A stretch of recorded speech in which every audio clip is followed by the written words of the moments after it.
Admiral Silas Vance, the man who directed the United States Naval Special Warfare Development Group, DEVGRU, sat in the climate-controlled Hive at Bagram Airfield, Afghanistan.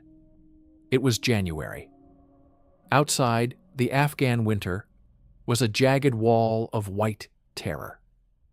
On the monitors before Vance, the God-Eye satellite feed showed the Shah-i-Kot Valley, a lunar landscape of granite and ice that reached altitudes where the human heart begins to eat itself just to stay alive. Vance had authorized a $120 million mountain supremacy package for this mission. He had sent the gold standard of the American machine, 2 full troops of Navy SEALs, to neutralize a high-value Al-Qaeda logistics node located at 14,500 feet. He had equipped the Yanks with enhanced oxygen-nitrogen (EON) regulators, battery-heated carbon fiber armor, and $65,000 quad-tube night vision goggles that could see a mouse's heartbeat in a blizzard.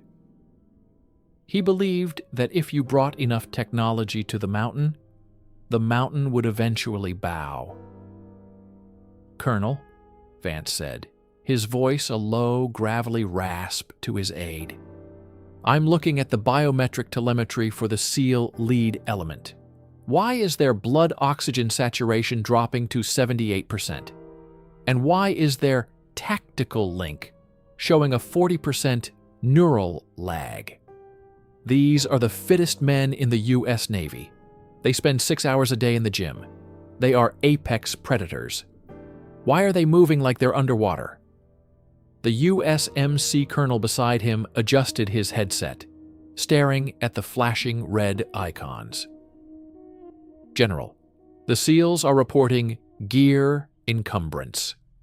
The EON regulators, designed by a top defense lab in Maryland, are freezing at the intake valves. The batteries for their heated suits are draining at triple the normal rate because of the atmospheric inversion. The Yanks are carrying 90 pounds of mission-essential technology, Silas. At 14,000 feet, that 90 pounds feels like 400. They aren't apex predators right now. They are industrial casualties." A quiet, rhythmic, clinking sound came from the corner of the room.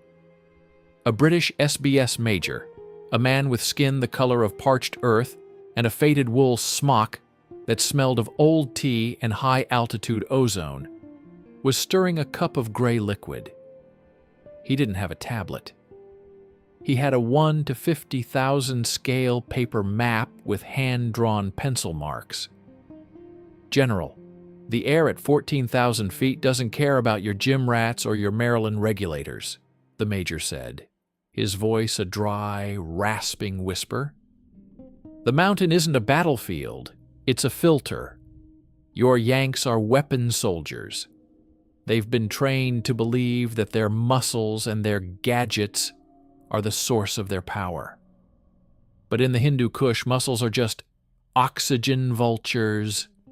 The bigger the bicep, the faster the man dies. While your SEALs are huddled over their failing heaters, gasping for air and praying to their GPS, my SBS lads are already 2,000 feet above them. They didn't bring oxygen. They didn't bring heaters. And they certainly didn't bring any tactical jewelry.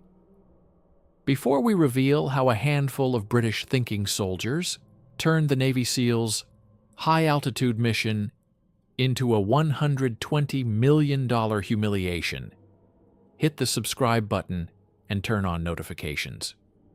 We are the only channel exposing the DNA of the ghost and why the Yank obsession with size and gear is a death sentence in the real world.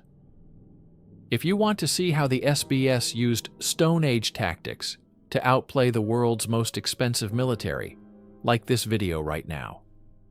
And tell us in the comments, do you think U.S. Navy SEALs are more Hollywood than hardcore? Type "pool" in the comments. if you stand with the SBS. To understand the hardcore humiliation of Part 1, you have to understand the metabolic trap. In the American Special Operations community, a soldier is an athlete. The SEALs arrive in theater with massive frames, fueled by protein shakes and high-calorie diets. They are high-maintenance organisms. But the oxygen trap is a mathematical law. At 14,000 feet, there is only 60% of the oxygen available at sea level. A Yank operator weighing 220 pounds of lean muscle requires twice the oxygen of a 160-pound British SBS operator. The SEALs were literally suffocating on their own physical fitness. Their massive muscle groups were demanding oxygen that the atmosphere couldn't provide. The protein shake debt, the SBS major explained, pointing to the SEALs' biometric spikes. Your boys are oxygen bankrupt, Silas. Every time they take a step, they're drawing on a metabolic loan they can't pay back. Their brains are going into low-power mode. That's why you're seeing the neural lag. While your Yanks are processing the lack of air, my lads, who were selected because they have the heart rate of a hibernating bear, are navigating by the stars. They are low-signature biological machines. The British SBS Mountain Troop had arrived in the Shah-i-Kot 3 weeks earlier. They didn't build a base with air conditioning. They slept in ice holes. They didn't use Gore-Tex because Gore-Tex ices over when you sweat at 30 below. They wore specialized ventile cotton and lanolin-rich wool. They spent those 3 weeks starving their bodies into high-altitude efficiency. They didn't look like apex predators. They looked like skinny ghosts. Vance watched the screen, his face a mask of professional shattering. He saw the status icons for the Green Force, the SEALs. They were all yellow and red. The SBS element? They didn't even have icons on the BFT, Blue Force tracker. They had turned their radios off. They were digitally dead, but biologically dominant. General, the SEAL commander is requesting an emergency extraction for his second squad, the colonel shouted. They've got 3 men with high-altitude pulmonary edema, HAPE. Their lungs are filling with fluid. They can't breathe. The smart suits have shorted out, and the heaters are dead. Tell them to wait for the weather window, Vance screamed. We can't wait, General, the SBS major said, standing up and putting on his worn beret. The weather isn't the problem. The Yank Tax is the problem. Your SEALs have out-teched themselves into a grave. My lads are moving in now to recover your apex predators. But tell your commander to leave the $65,000 goggles in the snow. My boys don't like carrying Yank trash down a mountain. The humiliation is only beginning. If you think the Navy SEALs are about to learn a hardcore lesson in humility, hit the like button. In the next 20,000 characters, we're going to show you how the SBS skied past the dying SEALs and finished the job with nothing but old wooden planks and grit. You must watch until Part 5 to find out the secret the Pentagon tried to bury. Comment, thinking soldier below, if you believe that brain power beats firepower. We are reading every single comment. Vance turned to the monitor. He saw the SBS patrol reach the SEALs' kill zone.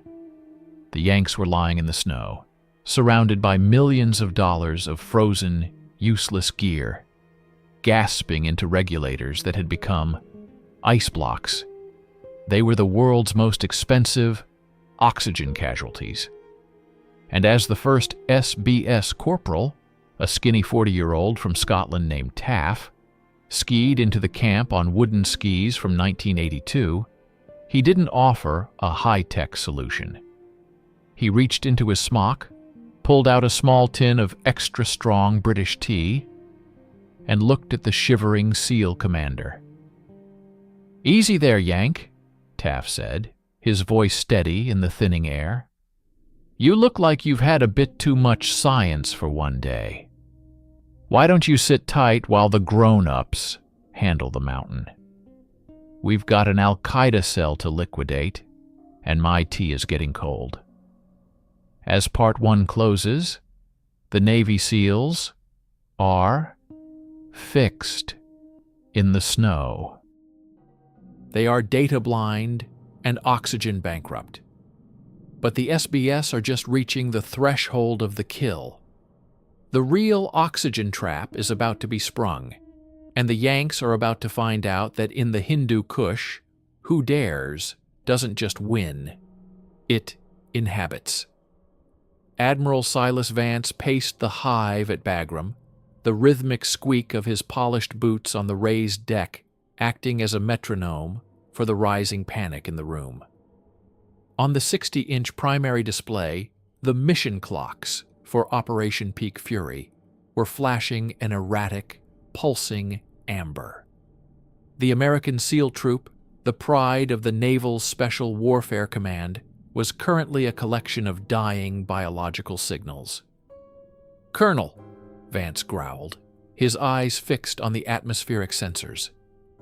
"The barometric pressure is dropping. We have a winter low moving in from the Tajik border. My SEALs are 14,000 feet up. Their lungs are failing. And you're telling me the ground extraction is impossible because of a snowpack anomaly? I don't care about the snow. Send in the heavy metal. I want 2 MH-47G Chinooks from the 161st SOAR, Special Operations Aviation Regiment, in the air right now. If we can't walk them off the mountain, we'll fly them off. The Night Stalkers don't quit." The USMC colonel's hand was hovering over the flight tasking screen. "General, the 161st pilots are flagging a density altitude alert. At 14,000 feet, with the temperature and the low pressure, the calculated altitude, the air density the helicopter feels, is closer to 18,000 feet. The Chinooks are at the absolute service ceiling for a hot hoist extraction. The air is too thin for the rotors to grip. If they go in heavy, they might not come back up. The Yanks and their hot hoists," a voice interrupted from the corner. The British SBS Major was leaning against a rack of humming blade servers, looking at a handheld weather vane he had fashioned from a piece of string and a bullet casing. He didn't look at the digital sensors. He was feeling the mountain. "Silas, your Night Stalkers are the best pilots money can buy, but money can't rewrite the laws of aerodynamics," the Major said, his voice dripping with a cold, professional disdain. "Your MH-47G is a masterpiece of industrial hubris. It weighs 30 tons and relies on twin engines that breathe the same thin air your SEALs are choking on. At 18,000 feet density altitude, those turbines lose 40% of their power. You aren't sending a rescue, General. You're sending a mechanical embolism into a vertical trap. While your pilots are fighting the vortex ring state, the mountain is just waiting to swat them like flies. If you're enjoying this Yank roasting and want to see why a billion-dollar helicopter is a death sentence in the real hardcore world, hit the subscribe button right now. We are the only channel deconstructing the DNA of the ghost and the absolute technical fragility of the American machine. You must watch this entire series until Part 5, because what happens at the extraction point will leave you speechless. Like this video to support the thinking soldier doctrine, and comment below. Ghost if you stand with the British SBS. let's get back to the density disaster. To understand the hardcore humiliation of Part 2, you have to understand the physics of hubris. In the American system, power solves everything. If the air is thin, you build a bigger engine. If the load is heavy, you use more torque. The MH-47G Chinook is the king of the heavies. It is fitted with the T-55GA-714A engines, capable of 4,800 shaft horsepower. It is a Yank monster. But the Hindu Kush is an asymmetric environment. As the two Chinooks, call signs Vulture 1 and Vulture 2, roared out of Bagram, they were a high-signature event.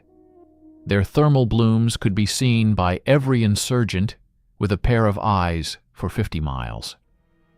But the real enemy wasn't the Al-Qaeda cell. It was the lift equation. "Vulture 1 is at the transition threshold," the colonel shouted. "They're at 13,800 feet. They're reporting turbine lag. The air is so thin, the engines can't get enough oxygen for a clean burn. They're entering a power-settling state. They can't maintain a hover over the SEAL's position." Inside the cockpit of Vulture 1, the Night Stalker pilots, the elite of the elite, were fighting a digital ghost. Their $10 million glass cockpit was screaming with low torque and rotor droop warnings. In the American system, the pilot is taught to trust the Flight Management System, FMS. But the FMS was designed for the standard atmosphere. The mountain didn't follow the manual. Vulture 1 reached the kill zone, where the SEALs were huddled in the snow. The pilot increased the collective pitch to arrest the descent. He needed the rotors to bite the air, but there was no air to bite. "The blade-loading trap," the SBS major whispered, his eyes fixed on the telemetry. "He's asking for everything, Silas. He's pulling the collective until the blades are stalling. He's creating a vortex of his own making. In 3 seconds, the downwash will hit the slope and recirculate into the rotors. He's about to enter the grave spin." Suddenly, the screen showed Vulture 1 wobbling. The 30-ton helicopter began to settle vertically, despite the engines screaming at 110% power. This was the vortex ring state, the aerodynamic equivalent of a heart attack. The helicopter was falling into its own turbulent air. "Abort! Abort!" Vance screamed. Vulture 1 managed to nose down and dive away from the mountain, falling 1,000 feet in 6 seconds before the denser air at the bottom of the valley allowed the rotors to regain grip. It was a near-death experience that would have grounded any normal pilot. But for the Yanks, it was a strategic failure. "The heavy metal rescue is offline," the colonel said, his voice flat with defeat. "The pilots are reporting that they cannot maintain a hover with the current density altitude. They're returning to base. The SEALs are on their own. The humiliation is only getting deeper. If you think the Navy SEALs are about to learn what hardcore really means, hit the like button. In the next 20,000 characters, we're going to show you how the SBS moved when the helicopters failed. This is the thinking soldier versus the mechanical embolism. Subscribe and comment Hereford below to see the rest of the epic. We are reading every single comment." Vance turned to the SBS major. The major wasn't looking at the screens anymore. He was looking at his watch, a simple analog Seiko that didn't need a satellite to tell the time. "Your Night Stalkers did their best, Silas," the major said, putting on his rucksack. but they brought a sledgehammer to a scalpel fight. The mountain doesn't like noise. It doesn't like weight. And it certainly doesn't like Yank arrogance. While you've been trying to force the Hindu Kush to cooperate, my SBS lads have been inhabiting it. They've just reached the primary ridge. They didn't use a Chinook. They used their legs. And they're currently looking down at your apex predators from the high ground. The monitor flickered. A grainy, low-bandwidth image appeared from an SBS helmet camera. It showed Taff and 3 other British operators standing on a vertical granite ledge 2,000 feet above the SEALs. They weren't gasping for air. Their blood oxygen was a steady 88%, a result of metabolic conditioning that the American gym rats couldn't comprehend. They were wearing their ventile smocks, looking like gray ghosts against the granite. "How?" Vance whispered. "How are they standing there? My SEALs are 200 pounds of pure muscle, and they're dying. Your guys look like marathon runners from the 70s. "That's exactly what they are, Silas," the major replied. "We don't select for bulk. Bulk is an oxygen vulture. We select for slow twitch efficiency. We select for the man who can live on a handful of nuts and a cup of cold tea for a week. My lads aren't fighting the mountain. They are part of it. And while your SEALs are waiting for a digital extraction, Taff is currently painting the Al-Qaeda target with a manual rangefinder. He doesn't need a satellite link. He just needs his eyes." The humiliation reached its hardcore peak when Taff keyed his radio. His voice was as steady as a heartbeat, despite the 40-mile-per-hour wind. "Bagram Hive, this is Taff," he said. "We've got the Yank casualties in sight. They look a bit frostbitten and very noisy. We're going to infiltrate the Al-Qaeda compound now. Tell your vultures to stay in the hangar. The mountain is closed for heavy metal. We'll handle the manual work. Oh, and Silas, tell the SEAL commander to stop breathing so loud. He's alerting the whole valley to his apex presence." The thinking soldier had just liquidated the American machine. The $120 million mission was now in the hands of 4 men in wool sweaters and wooden skis. The Navy SEALs were no longer the protagonists of the war. They were the baggage. The oxygen trap had been sprung. The Americans were the prey. The British were the ghosts. And as the sun began to set over the Shah-i-Kot, the SBS began the descent into the kill. The real, hardcore reality of the Hindu Kush was about to be revealed. And the Yanks were about to find out that "Who dares wins" isn't a slogan. It's a biological law.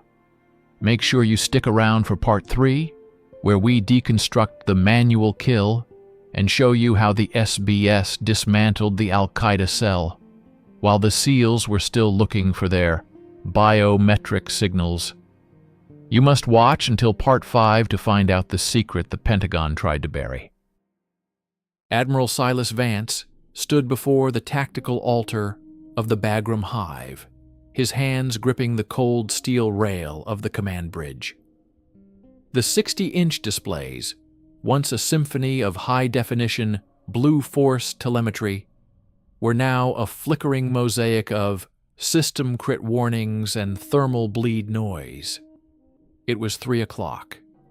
The temperature on the Shah-i-Kot ridges had plummeted to minus 40 degrees Celsius.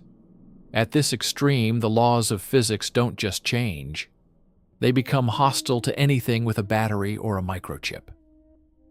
"Colonel," Vance whispered, his voice sounding like a man whose soul had been oxygen liquidated. "I'm looking at the persistent surveillance loop from the Predator drone. Why is the image a wash of gray static? we have the multi-spectral sensor suite. We should be able to see a match being struck from 5 miles up. Why are we data blind? The USMC colonel adjusted the gain on his console, his face illuminated by the sickly amber glow of an error screen. General, it's the atmospheric inversion. The cold air is trapped beneath a layer of warmer, moisture-rich air. It's creating a lensing effect that scatters the infrared signal. Our drones are looking at a thermal mirror, and the SEALs, Silas, their personal area networks, PAN, have shorted out. The condensation from their own breath has frozen inside their $65,000 quad-tube goggles. The piezoelectric sensors in their optics have cracked under the thermal shock. Your apex predators are currently 14,000 feet up, blind, in a whiteout, and breathing through frozen smart valves. A quiet, rhythmic clink-clink of metal against porcelain echoed from the corner. The British SBS major was calmly stirring a mug of gunfire tea, black tea spiked with a heavy pour of rum. He wasn't looking at the gray static on the screens. He was looking at a primitive, analog barograph he had taped to the wall. "The silicon ceiling, Silas," the major said, his voice a dry, rasping needle. "Your Yanks built a military that can only fight in a laboratory environment. You've spent 40 years trying to digitalize the mountain. But the mountain is a manual world. It's made of granite, ice, and silence. It doesn't have an app. While your SEALs are panicking because their heads-up displays are showing a fatal error, my SBS lads have already entered the kill zone. They didn't bring any sensors to fail. They brought their eyes. And in the hardcore second of a fight, the human eye, trained in the gray zone of pool, is the only sensor that doesn't need a battery. If you're finding this Yank roasting and the absolute manual supremacy of the British SBS as addictive as we are, hit that subscribe button right now and turn on notifications. We are the only channel deconstructing the DNA of the ghost and exposing the billion-dollar hubris of modern warfare. You must watch this entire series until Part 5, because the final revelation of what the British discovered inside that Al-Qaeda compound will leave you questioning everything you know about the global war on terror. Like this video to support the thinking soldier doctrine, and comment below. Pool, if you stand with the SBS. Let's get back to the manual horizon. To understand the hardcore humiliation of Part 3, you have to understand the acoustic mirage. In the American manual, stealth is a technological achievement, low observable fabrics, and frequency-hopping radios. But in the SBS, stealth is a biological state. 2 miles to the east, the 4-man SBS Mountain Troop team, led by a sergeant named Geordie, was executing a zero-signature approach to the Al-Qaeda logistics node, a fortified limestone qalat perched on a narrow spur. They weren't moving in a tactical formation in the American sense. They were inhabiting the wind. Geordie and his men moved only during the gust cycles of the blizzard. When the wind howled, they moved. When the wind died, they became statues of granite. They were using the natural noise to mask their biological pulse. The metabolic ghost protocol, the major explained, pointing to a hand-drawn topographical map. Your SEALs are hot targets, Silas. Their huge muscle mass generates a thermal signature that screams into the night air. But my lads have spent 3 weeks cold soaking. They've lowered their core temperature and restricted their caloric intake. They aren't warming the air around them. They are matching it. To a thermal sensor, they look like 4 cold rocks moving slowly across a field of ice. They've liquidated their signature by becoming part of the environment. Geordie reached the threshold point, a vertical chimney of ice 60 meters below the enemy compound. In the American Tactical Manual, this was a non-navigable cliff. The Yanks would have used a fast rope from a Chinook or a powered ascender. Geordie didn't use a motor. He used friction. He removed his gloves, revealing hands that were a map of regimental attrition, calloused, scarred, and indifferent to the cold. He used manual ice axes and old-fashioned pitons. He climbed the 60-meter chimney in total silence, his blood oxygen levels steady at 85%, because his thinking soldier brain had taught his heart to beat only 60 times a minute. As he cleared the lip of the ridge, he saw the Al-Qaeda sentries. They were high-tech insurgents, equipped with captured Russian night vision and thermal scopes.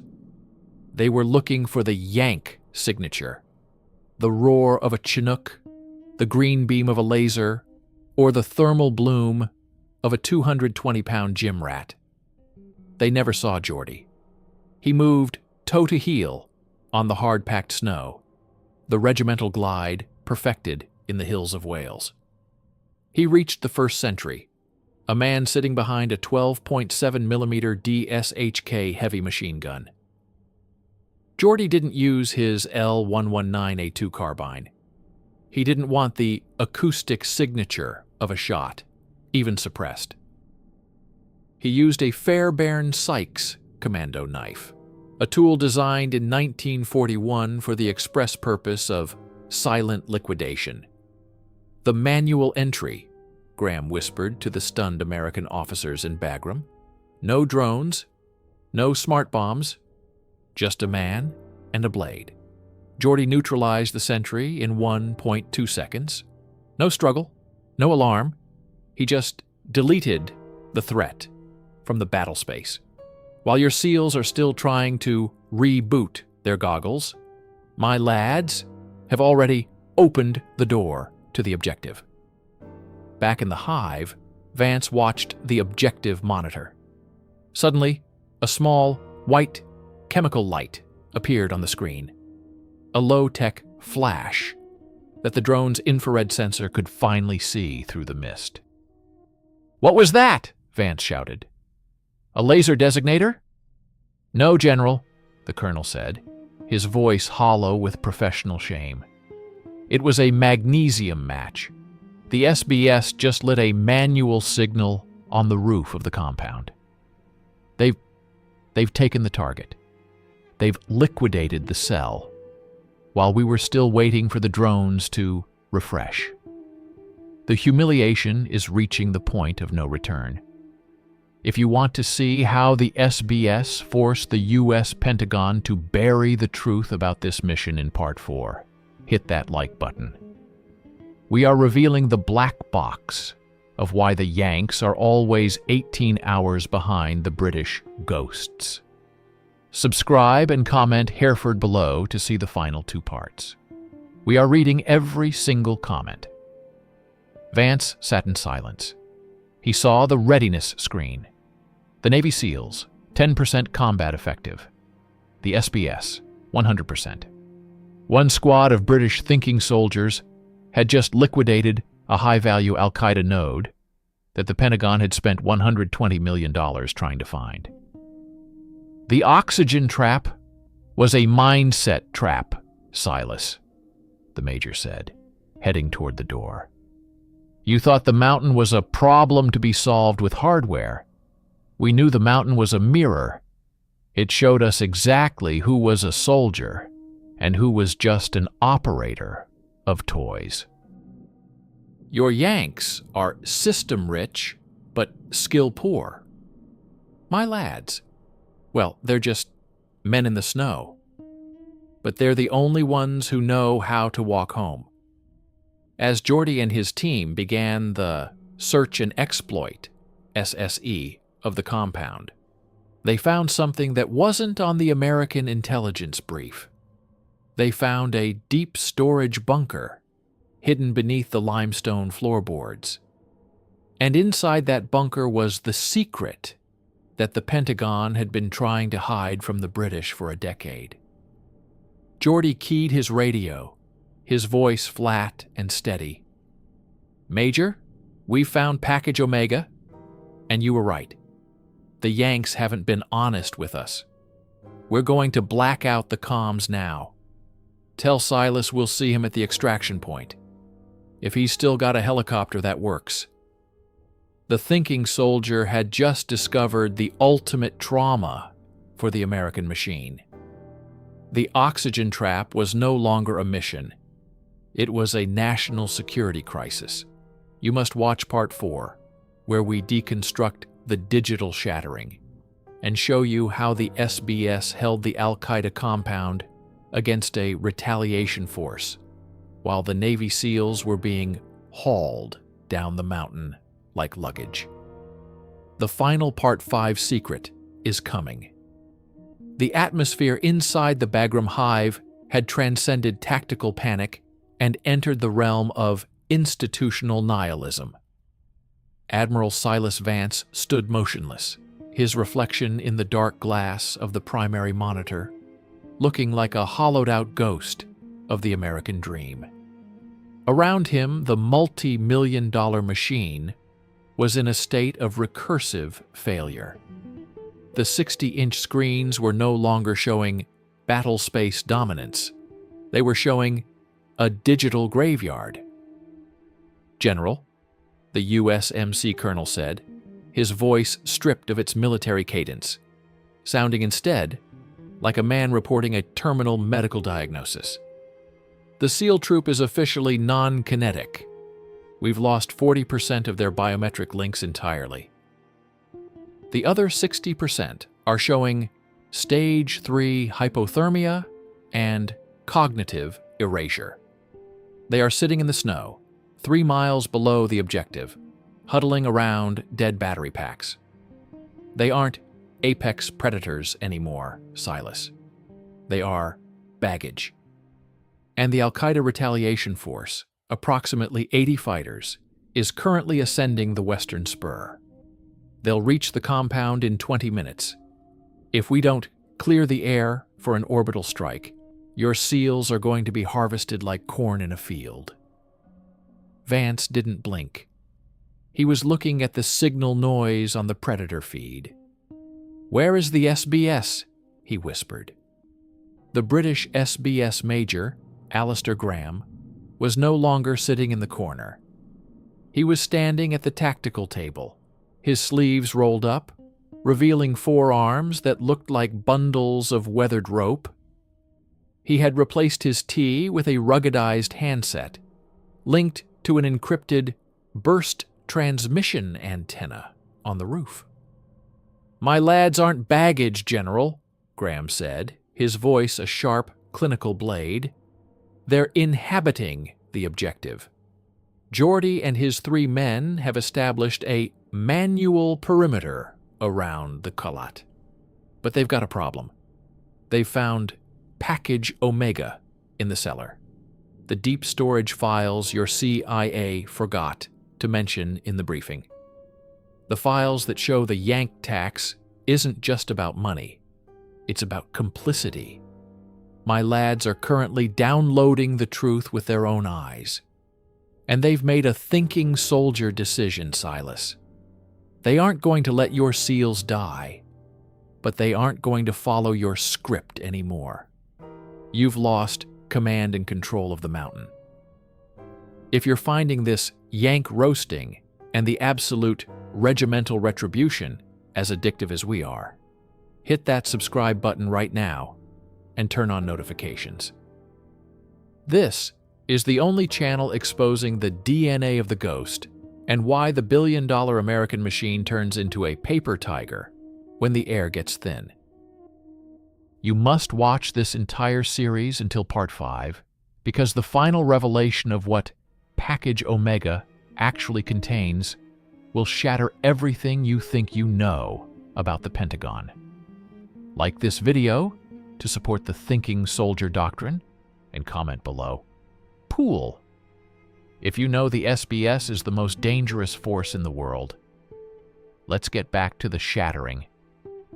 To understand the hardcore humiliation of Part 4, you have to understand the satellite dependency trap.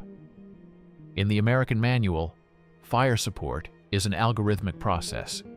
You find a target, you laze it with a smart sensor, and a satellite-guided munition or an AC-130 Spectre gunship deletes the coordinate.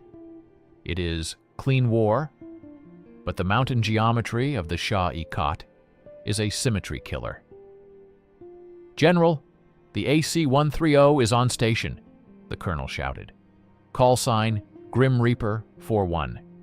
They're looking for the Al-Qaeda ascent team." But the pilot is reporting terrain masking. The western spur is too steep. The angle of incidence for the 105mm howitzer is blocked by the granite ridges. They can't see the targets without dipping below the safety ceiling, and at 14,000 feet, the Grim Reaper is struggling with the same density altitude that nearly killed our Chinooks. We are ordnance-rich, but angle-poor. We can't help them. Vance slammed his fist onto the table. We have $2 billion of integrated fire control. How can we not hit 80 guys on a rock? Because your integrated system was designed by men in air-conditioned offices who think a mountain is a flat render on a screen, the SBS major said, laughing. The mountain isn't a render, Silas. It's a labyrinth. While your $100 million gunship is orbiting in circles, wasting fuel and broadcasting its location to every man-portable air defense system in the valley, my lads are using primal acoustics. Geordie doesn't need an AC-130. He's already preset the rocks. Inside the captured Kalat, the 4 SBS operators were executing the manual defense protocol. They didn't have smart claymores with electronic triggers. They had manual pull grenades and gravity bombs fashioned from the Al-Qaeda cell's own ammunition caches. Geordie, the SBS sergeant, stood on the limestone parapet. He wasn't wearing tactical Gore-Tex. He was in his ventile smock, his hood up, looking like a medieval monk of war. He didn't use a digital radio to coordinate his men. He used manual pings, rhythmic taps on the stone walls of the Kalat that traveled through the granite. "The granite link," Graham explained to the stunned Yanks in the hive. "It's a technique the SBS uses in subterranean and mountain environments. Sound travels faster through rock than through air. My lads can hear the enemy's ascent through their boot soles. They know the weight, the pace, and the oxygen debt of the attackers. They don't need a drone. They are feeling the heartbeat of the mountain." The Al-Qaeda force reached the final switchback, a narrow ledge 50 meters below the Kalat. They were screaming Allahu Akbar, confident that the Yank technology was blind in the blizzard. They expected a high-signature defense, lasers, flashlights, and the bravado of the Navy SEALs. Instead, they met the silence of Pool. Geordie didn't fire his rifle. He signaled release Alpha. 2 SBS troopers, Taff and Smudge, used manual levers to tip 300 kilograms of loose shale and pre-positioned boulders over the edge. "The kinetic landslide," Thorne noted in his declassified summary. "No gunpowder, no smart fuse, just the potential energy of the mountain itself. The landslide scythed the first two squads of the Al-Qaeda force, throwing them 500 feet into the denied zone of the lower valley. It was a mass casualty event that cost the British taxpayer $0 and 0 lethal signatures. The AC-130 overhead didn't even see it happen. They were too busy rebooting their targeting computer. But the hardcore humiliation reached its peak when the surviving Al-Qaeda fighters reached the Qalat's main gate. They found it unguarded. They rushed inside, their AK-47s ready for a close-quarters massacre. They found a single white Yank helmet sitting in the center of the courtyard. The $42,000 IOT helmet lost by the SEAL commander in Part 2. It was pulsing with a blue light. The insurgents huddled around it, thinking it was a secret weapon or a digital prize. "The digital tomb," the major whispered. "My lads hacked the battery pack of that helmet. They turned the integrated thermal sensor into a detonation trigger. The moment the thermal signature of those insurgents reached a peak density, the helmet's lithium battery was overloaded by a localized short circuit Geordie had wired in. The explosion wasn't big, but it was surgical.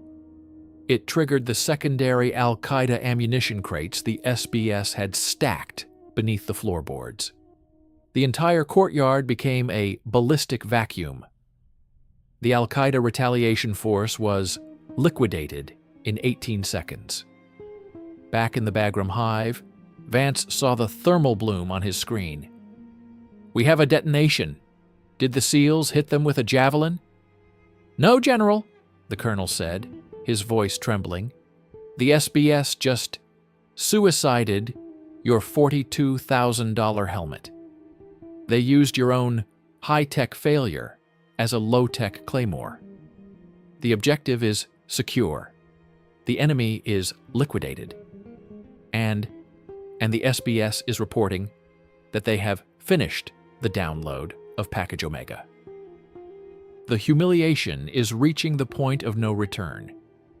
If you want to see the final Part 5 where we reveal the trauma of the truth and the secret the U.S. Pentagon tried to kill for, hit that like button. We are revealing the black box of Hereford Mastery. Subscribe and comment "Ghost" below to see the conclusion. We are reading every single comment. The autopsy of the soul was now beginning. Geordie keyed his radio. He didn't speak to Vance. He spoke to the SBS Major. "Major, we've got the Yank casualties in the Qalat now," Geordie said. "We had to drag them up the last 50 meters. They look like frozen turkeys. The SEAL commander is gasping and asking for his smartwatch. He doesn't even realize he's been saved by the men he called museum soldiers. But Major, the files we found tell Silas that Operation Peak Fury wasn't a mission to stop Al-Qaeda. It was a mission to clean up a CIA mess. And the SBS isn't going to sanitize this one for the Yanks. We're coming down, and we're bringing the package with us." Vance sat back in his chair, the digital shattering complete. He realized that the oxygen trap hadn't just caught the SEALs. It had caught the identity of the American military machine. They had been outthought, outfought, and outgrimaced by 4 men in wool sweaters. The hardcore reality of the Hindu Kush was this: you can own the sky, you can own the satellites, you can own the billions, but you can never own the grit. And as the SBS began the manual descent through the blizzard, carrying the package and babysitting the world's most expensive soldiers, the ghost of Hereford was already planning the final reckoning. The mission is secure. The package is in British hands. Ready for the final Part 5? In Part 5, we reveal the post-mission autopsy, the content of Package Omega, the shame of the SEAL commander, and why the Pentagon has quietly started buying British standard manual maps and wool socks. This is the end of the oxygen trap. The digital sun never rose over Bagram Airfield. It was merely replaced by a harsh, flickering fluorescence that made the Hive command center look like a sterile laboratory for the study of failure. Admiral Silas Vance sat at the head of the tactical table, his hands trembling with a fine neurological tremor, born of 20 hours of neural fatigue. He was looking at the final metabolic report for the SEAL element of Operation Peak Fury. It was a document of absolute biological bankruptcy. "Colonel," Vance said, his voice a dry rasp, sounding like a man who had been breathing the same thin air as his dying troops. "Give me the final triage. I want the hardcore truth, not the Pentagon-sanitized version. How many of our apex predators are currently in a coma? And what is the status of the Package Omega that my $120 million mission was supposed to secure?" The USMC colonel, whose eyes were bloodshot from the strain of monitoring 36 system failures simultaneously, looked at the screen. "General, of the 24 Navy SEALs we inserted, 18 are currently being treated for high-altitude pulmonary edema, HAPE. Their lungs are filled with a frothy pink fluid because their massive muscle groups demanded oxygen that the atmosphere didn't have. Their $100,000 smart suits were found to have internal ice sheaths. They literally froze from their own sweat. We didn't lose them to the enemy, Silas. We lost them to the physics of the gym rat. And as for the package, the SBS has it. Geordie is refusing to transmit the data over our encrypted link. He says our secure net is a sieve, and he'll only hand it over in person. He's currently towing our SEAL commander down the mountain on a piece of Al-Qaeda corrugated iron. The British SBS Major, Alistair Graham, was standing by the window, watching the first gray light of the real Afghan dawn touch the peaks of the Hindu Kush. He was drinking his final cup of gunfire tea, looking entirely rested, his skin tight and weathered, but his eyes as sharp as a sniper's cold-bore shot. "The toe of shame, Silas," the Major said, his voice a low-frequency hum that vibrated in the silent room. "My lads didn't wait for your heavy metal rescue. They knew your Chinooks would just enter another mechanical embolism. So they used manual physics. They fashioned sleds out of the enemy's own base materials. And they are skiing your world-class operators down to the 10,000-foot mark. Your apex predators are wrapped in wool blankets, crying for heaters, while my museum soldiers are doing the hardcore work for free. You spent $120 million to prove that a Yank can't survive a Tuesday in pool. I'd say the mission was a statistical triumph for Hereford, but a strategic erasure for the Pentagon. If you followed us through all 5 parts of this oxygen trap epic, you are part of the tactical 1% who understands that a $1 billion budget is just a heavy anchor in a real fight. You must watch until the very last sentence of this video because the secret contained in Package Omega, the one the CIA tried to kill for, is about to be revealed, and it will change the way you look at the entire Afghan war. Hit the subscribe button right now to support the Thinking Soldier Doctrine. Like this video if you believe a British sergeant is worth more than a US Navy SEAL, and comment "Ghost" below to let the Yanks know who really owns the mountain. We are reading every single comment.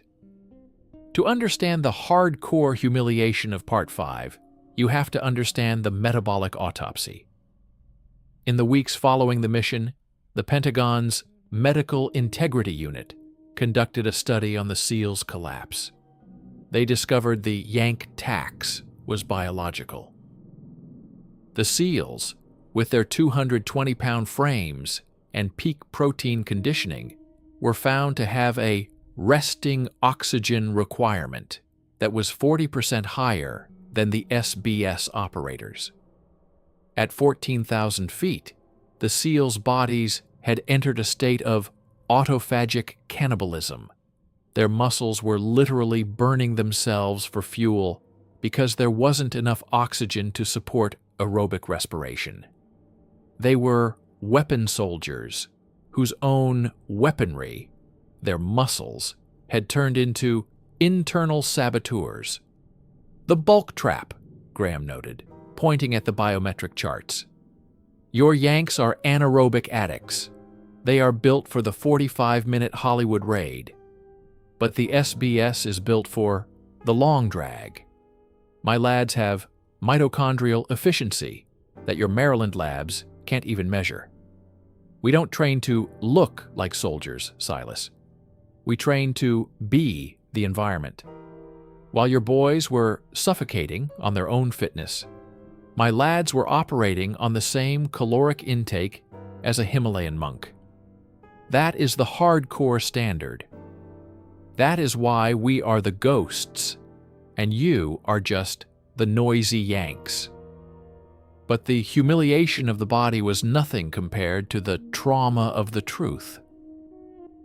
At 9 o'clock, a single SBS Gemini inflatable boat, which had been cached in a mountain lake, reached the Bagram perimeter. Geordie and his team stepped onto the dock. They were covered in granite dust and frozen salt spray, their Ventile smocks stiff with ice. They weren't carrying high-tech tablets. Geordie was carrying a single blood-stained leather satchel, the Package Omega. Vance met them on the tarmac, flanked by 3 CIA liquidators in black suits. "Hand over the satchel, Sergeant," one of the CIA men said, his hand resting on a suppressed pistol. "That is American property.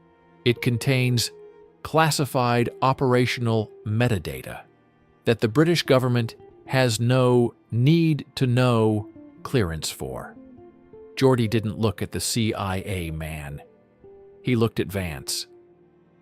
He reached into the satchel and pulled out a stack of manual ledgers, handwritten documents, not digital files. "The Managed War Protocol, General," Geordie said, his voice flat and terrifyingly steady. "These aren't Al-Qaeda files. These are transaction logs. They show that your hive has been sending monthly payments to the very cell my lads just liquidated. They show that Operation Peak Fury wasn't about stopping a threat. It was about relocating a CIA asset who had become too high signature for your Langley bosses. You sent your SEALs into the oxygen trap to die as collateral damage so you could close the book on a corrupt contract. You used your apex predators as sacrificial lambs." The tarmac went silent. The only sound was the whistling of the wind through the hangar doors. "The Yank Tax isn't just about gear, Silas," Graham whispered, standing behind the CIA men. "It's about the moral entropy of a system that has so much money it thinks it can buy the outcome of a war. You built a digital lie, and you expected the thinking soldier to ignore the manual truth. But the regiment doesn't work for your narrative. We work for the standard. And the standard says that if you betray the man in the snow, you liquidate your own right to command. This is the hardcore revelation you've been waiting for. The oxygen trap was a setup by the Yanks' own command. If this level of betrayal and British retribution blows your mind, hit that like button right now. We are the only channel exposing the black box of the British SBS and their refusal to be Yank puppets. Subscribe and share this video. The truth deserves to be heard. Comment "Retribution" below if you think the SBS should have leaked those files to the world. The aftermath of the oxygen trap was a strategic earthquake. Admiral Silas Vance was retired within 48 hours. The 3 CIA liquidators vanished from the Bagram Manifest. The Navy SEAL troop was disbanded and revetted, their commander forever haunted by the memory of being towed down a mountain by a man who didn't even have a GPS. But the real legacy was the British audit. The SBS Major Graham sat in the Bagram mess hall one last time, looking at a new procurement order on his screen. The Pentagon had quietly authorized a $50 million purchase of British standard Ventile smocks, wool socks, and manual topographical maps. They were trying to buy the grit. They were trying to procure the Hereford soul. "They still don't get it, Silas," the Major said to the empty chair where Vance used to sit. "You can buy the smock, you can buy the lanolin, you can even buy the manual ice axes, but you can never buy the 12 years of individual attrition it takes to build a Geordie. You can never program the Fijian will or the Scottish patience. You'll always be Yanks in better gear. You'll always be weapon soldiers looking for a system to save you. And the mountain? Well, the mountain will always be waiting to filter you out." The mission was over. The package was ghosted by the British Ministry of Defense, kept as a strategic lever over the Pentagon for the next 20 years. The Al-Qaeda cell was gone, the seals were broken, and the SBS? They returned to pool. They didn't have a parade. They didn't have a movie deal. They simply washed their museum gear, put their wooden skis in the rack, and went to the bar. They had shattered the $120 million American machine for the price of a few boxes of tea and the thinking soldiers' refusal to follow a corrupt script. As the screen fades to black, we see a final image. A single British 10-pence coin left sitting on the digital console of the Bagram Hive. A reminder that in the final, hardcore second of a conflict, when the oxygen is thin, the satellites are blind, and the Yanks are gasping, the only force on Earth that can clear the room and liquidate the lie is the one that doesn't need a battery to win. That is the system. That is the legacy. That is the special boat service. Who dares wins.